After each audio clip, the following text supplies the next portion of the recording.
Welcome to the September 19th regular meeting of the Holyoke Redevelopment Authority. I'd like to call this meeting to order pursuant to Mass Open Meeting Law, Chapter 30A, 1825, Chapter 2, Acts of 2023. Notice was given that this would be the regular meeting of the Redevelopment Authority. This meeting is being held remotely only according to the provisions of the executive order extended by Governor Healy on March 29, 2023. The public was given remote access with a link in the meeting notice. This meeting is being recorded, and matters listed on the agenda are those reasonably anticipated by the chair, which may be discussed at the meeting. Not all items listed may in fact be discussed, and other items not listed may also be brought up for discussion to the extent permitted by law. Could I get a roll call, please? George Cologne. Yes. Thomas Creed. Carl Eager. Patrick Boudry. Yes. Daphne Board. Yes. So the first item we have is some meeting minutes of June 4th, 2024, June 26th, 2024, and August 13th, 2024. I think that Carl is trying to motion that they be approved. That's what I'm going to interpret from his thumbs up. Can I get a second? Pat with the second. I took a look. They look great. Does anyone have anything to add or edit on them? Hearing nothing, can I get a roll call to approve these 3 meeting minutes? Patrick Boudry. Yes. Carl Eager. George Cologne. Yes. Daphne Board. Yes, thank you. And thank you, staff, for compiling those. So on the third thing, we have a request from Canal Row for the loan subordination agreement that I think we all got in our packets. John or Aaron, do you want to introduce that while we wait for Marco and Dennis to show up? Sure. This is thanks again for coming together for this meeting, and I'll let John take it. But this is again feels like some standard procedure for us of late, either getting to releasing reverters or subordinations, as many of these companies that we have agreements with are refinancing, and so that's what's triggering this request. They've reached out to us just about 3 weeks ago or so, maybe a little bit longer, and the bank's also been in touch with John about this. So Attorney Mentalewski's been working with us to get these documents together. So I will let John take it from here. But again, fairly straightforward for the most part to either to do this to allow refinancing to happen. And I'll keep an eye on if anyone else joins, if Marco or Attorney Mentalewski joins. Great, thanks, John. Yeah, hi everyone. So yeah, I mean, folks may be familiar with the Canal Row project. We've been working with Marco and Dennis Luzariaga for probably close to a decade. First on the Cubit building, and then potentially on Canal Row, which you know, however it evolved, where they were now focusing on doing the Armor building, which is at 130 Ray Street. And to support their development, the HRA approved a sale of a small parcel of land. It was kind of like an old railroad spur. It was an old railroad spur. And we started the process with them probably around 2021 to sell them this. There was a lot of starts and stops, and then a lot of delays with the state, but we finally sold it. And when we sold it, we used our standard reverter language, which now I think we've updated a bit, and it's a little bit different language. But at the time, we were just using a standard reverter language for all our property sales. You know, I think we always saw this parcel along with 2 other very small ones that the railroad we purchased from the state that were former railroad spurs as kind of a pass through to an abutter. So you know, we're currently working on those with Tony Whitman, and there's another very, very small one that you know, we're hopeful that will be part of a development in not too distant future with in that same area. So but for the purposes of this, you know, there was a reverter there, our standard reverter, that they had to complete their commitment within 2 years.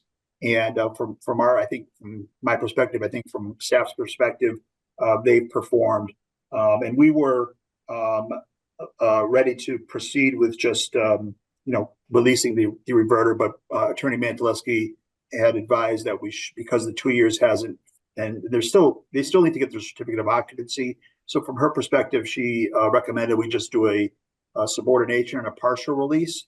So we do have an updated document. I don't know if Kim or Jennifer, if you could share that on screen, because I don't think the board got that in their meeting packet. Well, I know they didn't get it in their meeting packet. I just wanted to see if we could just show the board what is being requested in terms of, I'm not sure if I can share it or not, but. Do you know which email was? I got a bunch from her. I'm trying to find the last. It's the one I sent to Kim and Jennifer. Okay. Here, Yeah. I got it. And so the bank they're basically refinancing with Bank ESB, and the bank to do it, they saw the reversionary language and they said, oh boy, we don't want to have this this ahead of us on their financing, which, I think, sometimes even in our current reverters, we allow for a subordination on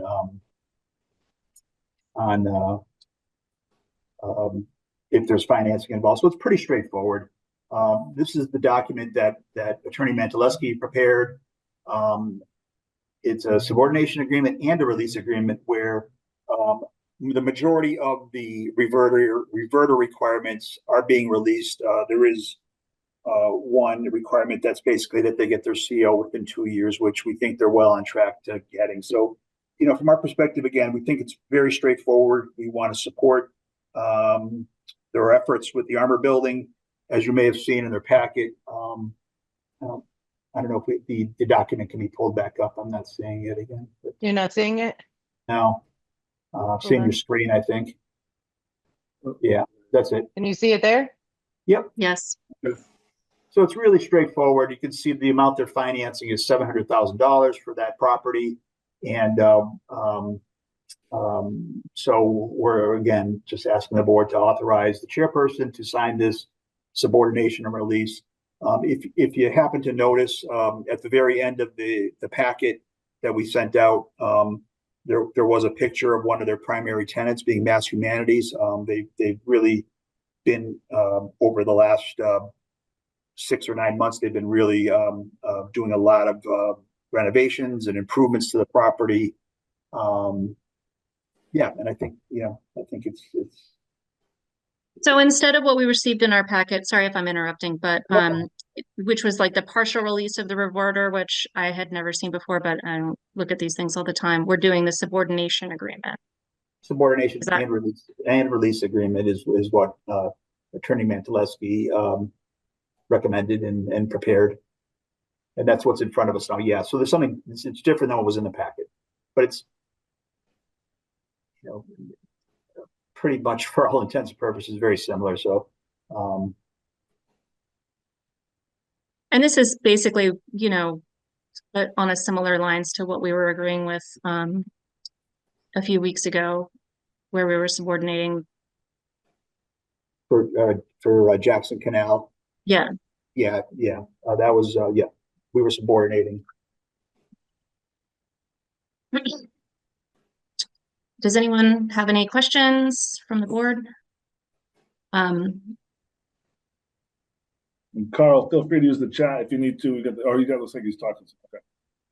Oh, he's talking to John. All right.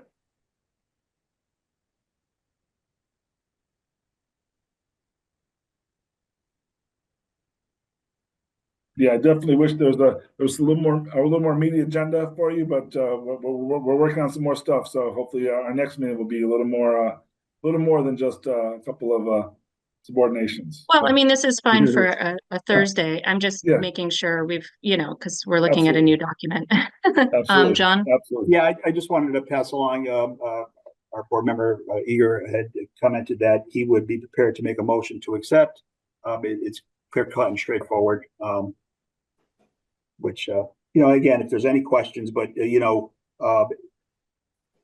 the Zariagas, again, from our perspective, have done a really good job and not only with this property, but with others. And we're very comfortable with their request and don't have any concerns.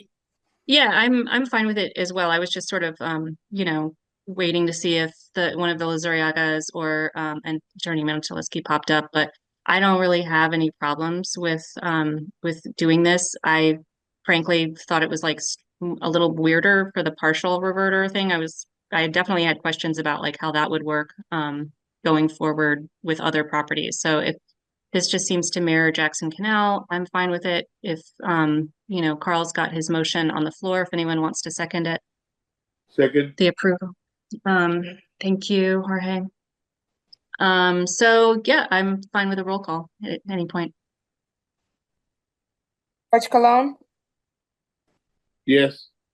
Carl Eager, Daphne Board, Yes. Patrick Boudry. Abstain.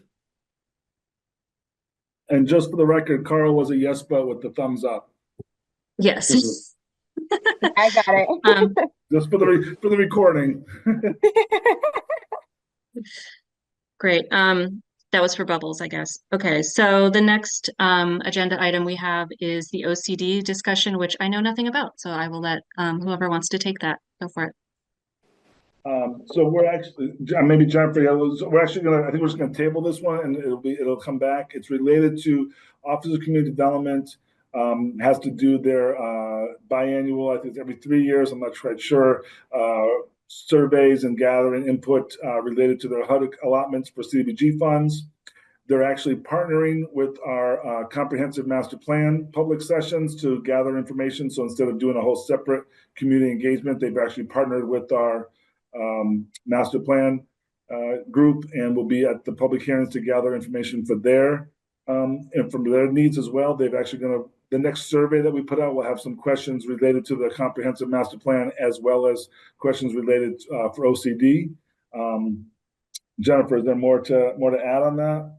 No, that was kind of it. They were reaching out to all the boards and the commissions in the city to, tap the resources there to see if it, what you thought of how they were moving forward, any ideas, any comments, suggestions.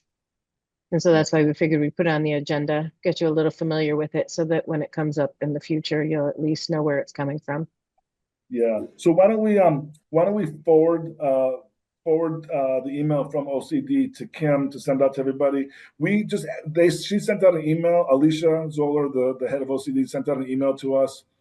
We just acted quickly. She actually was out Monday, so we rolled the dice to see if she'd be available tonight to actually do this, but she's not available today. Unfortunately, they were in a HUD training all day, ironically enough. So we'll just keep it on the agenda. We think she's available next month. But again, we just wanted to act quickly, so we got it on the agenda just in case she was available. But I would say for now we just table it. But we will send you the email from her. It's not very long or anything. That's just explaining what she's looking for. Great. Okay, so then the next agenda item is other business updates, next meeting. I have one concern about 123 Pine that I wanted to share. A sort of distant neighbor just thinks that no trash really ever gets picked up and it's not maintained, which, I concur with. So, have we heard anything from them recently about anything? I can say this, that they have been working with with Lynn Sweet, our housing consultant. They did apply a little while ago for what's called the UPP grant. The one that was, you may be familiar, was approved for wind development. We've not heard whether or not they're getting that yet, but the announcement should be coming out, I believe, middle of next month. And I believe that they're applying, I'm not sure what the timing is, but I think that they've been working on a CPA application. They already submitted that. They already submitted that. So they've got a CPA application. And so we have not had direct communication. I've connected with Lynn and sent the message that it's great that they're applying for this stuff, but we're holding them to the same timeline and that we don't, we're not open to extending the timeline because they're waiting for grants, because they've told us twice that they weren't dependent on that. So I think as they should be going for grants, I think that's a good thing to be doing. Obviously, it could help speed up the project, but we've not had any direct conversation with them as of the last month. And the CPA grant is a reimbursement grant anyway, so it's not like they, you know, Get it up front. they should hopefully get something. I mean, previous applicant got on that, award on that property. Do we have like a format or a formula for just checking in with them on like groundskeeping and maintenance? Maybe just like, I mean, Yep. just a reminder. Yeah, we can do that for sure. Yeah. I mean, they could be cited by the Flex Squad, I guess, which will just, that's the meaner way of going about it. I can drop a little dime to the Flex Squad. I would also say that other inquiries from Lynn, I'm not going to say we've pushed back, but we've sort of indicated that we believe if they're going to go for any state incentives, that the acquisition cost that we provided them, which was very low, should be the leverage that they're using. That we're not really looking to offer any more tax incentives, et cetera, necessarily. They haven't approached us yet for that, but the only way that would be a possible conversations if they went for the HDIP, the Housing Development Incentive Program, which the urban developers have gone for, Open Square's going for. John's working with 174 Lyman on that, but we've voiced our hesitancy on that, saying that we believe that they should try to leverage the fact that they acquired the property for such a deal, and that would be the city's portion of the city's contribution to it.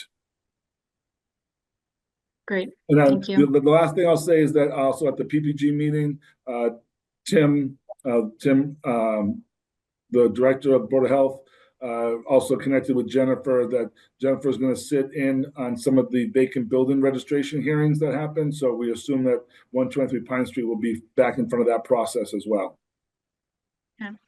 And 37 Appleton perhaps too. Or no, not necessarily, but 123 Pine will be. So Jennifer will gather information from that.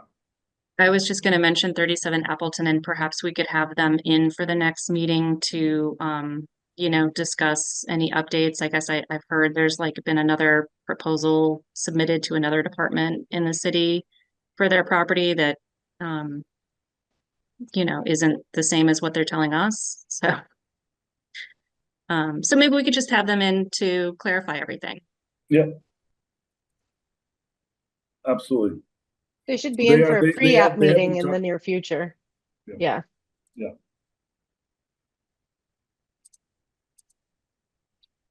Is there anything else under other business that you guys had?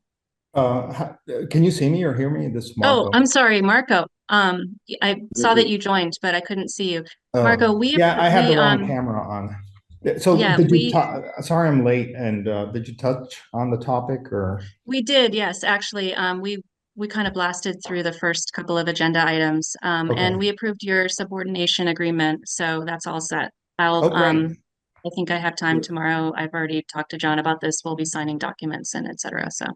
Okay, excellent. Thanks so much. I really appreciate it. While you're here, does anyone from the board have any questions about the project? I don't think so. So Marco. Anytime you're in the area, just stop by. We're there pretty much all the time. So Marco, we mentioned mass humanities, but just a 1 minute update on the tenancy and things like that, just for awareness. That'd be great to hear. Yeah. So right now we're housing them at the Cubit Coworks, our other co-working site in the Cubit, until we finish the project, and which is probably about 4 weeks out. We have to install an elevator, which is on the way. In about 2 weeks it'll start, and we need a sprinkler system, and we're working on that. Once we get those two in, they should be able to move in. Yeah. Other tenants lining up, or any news? We have several other people that are interested, but because of the delays, I just basically I'm talking to them. I don't want to commit to a specific date, because again, it's not a lease; it's a co-working arrangement. So, Mass Humanities, in a sense, we're guaranteeing the rate and that they can be there for an X number of years. But really, it's you just pay by the month. Everything's included, and if you want to leave, you can, or you could, if there's an open space, take up 2 offices. You know, it's really I kind of feel it's the future of office space, you know, workspace. The traditional lease, especially for small startups, it just doesn't work. You know, it's such a burden. It's restrictive. You don't know if you're going to be around in a year or be 3 times bigger and needing more space. So the whole idea here at the CoWorks and there is flexible workspace, paid by the month, everything included. Yeah. Well, it looks great, and I know there's been a lot of work. So thank you. Yeah, and the first floor will be a restaurant with outdoor seating, and so that'll probably take 3 to 4 months until we finish that. That's where we just need the money for now to just pay for the last things. Yep, great. Well, thank you so much. I really appreciate it. Sorry, Thank you. Thanks for getting together on such a short notice. Yeah, we're always we're always ready to Zoom. Yeah, better beats going in, I guess. But like I said, anytime, just stop by. Great. Thank you, Marco. Thank you. All right, so I'll leave. So it's 37 applicants definitely on our list to bring back. And yes, they are in discussions with Jeff Burkott and with Davin Pask from the building department on submitting their plans. They haven't submitted anything yet, but they are gearing up to submit some site plans. And we'll make sure one of us attends when they have the Yep. pre-planning meeting so that we know what's going on. Yep. We're definitely filling in those gaps that have been there before, where, you know, they submit it to one and then the other. Same thing with how Aaron mentioned the 123 Pine, when the vacant property registry comes up, we're going to make sure we're in those conversations. Great. And I, just should mention that we're regularly working with the folks at Wind Development to talk about phase 2, and they're really making a ton of progress on phase 1. I think they indicated that probably sometime in November they would we said let's get back down there. By then everything will be buttoned up and they're going to be starting to work on the interior, we think. So we'd like to just do another visit for those folks who want to join, and we're talking to them about the addressing phase 2, which again, just a quick update, we did complete with their work the splitting of the historic tax credits, and I'm not sure if this was mentioned at the last meeting, but the phase 2 has already been awarded $500,000 for historic tax credits, so that was a good start to fund that project. So yeah, Great. I'd love to have another tour and see the progress, when it makes sense for everyone. Mm-hmm. They started anyone else building have the anything? bridge. Oh, sorry. I was just going to say they started building the bridge over the train track. So if you haven't Nice. seen it yet, Yeah, it looks really neat when you're watching how they're able to construct that. Yeah, we did tell Hagop that we would like to try to coordinate it with the next HRA meeting, like we did before, like meet there at 4:00 and then be for an in-person meeting. He thought that would be good, but they wanted to make sure the bridge was done, that we could walk through the bridge. So that was the goal. So we want to try to coordinate schedule wise, but we also really want to coordinate that we can be some of the first people to walk the bridge. So Yes. testing it right for exactly stability and safety. right. Where your heart Right. at. All right. Barring any other comments or information, I see Carl's hand signal for perhaps a motion to adjourn. If we have a second, can I get a roll call, please? Daphne Board, Yes. George Cologne, Yes. Carl Eager, and Patrick Boudry. Yes. All right. Thank you. It's Everyone. 5:24 bubbles. So, Daphne, I'll connect with you Thanks, tomorrow. Scott. Okay? Thanks. yep. All right. All right, See you take guys. care. Bye-bye.